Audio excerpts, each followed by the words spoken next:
mən səninlə nağıllarda, rüyalarda, mahnılarda ilham aldım səndən, gülüm.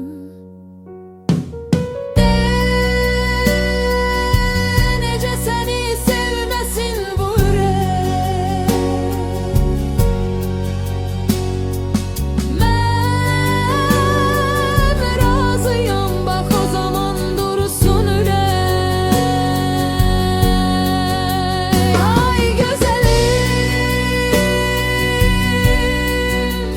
ay göyçəyim, tək sevdiğim, tek sevdiğim.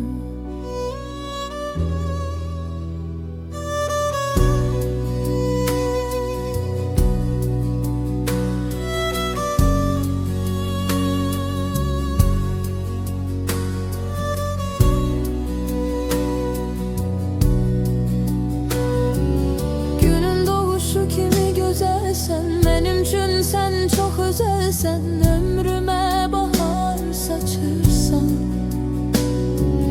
gözlerinin parıltısı, damulduzunun ışığı, hele saçlarını demirem, her birine bir hikaye. Yüreğimde mən seninle nağıllarda, rüyalarda, mahnılarda ilham aldım senden,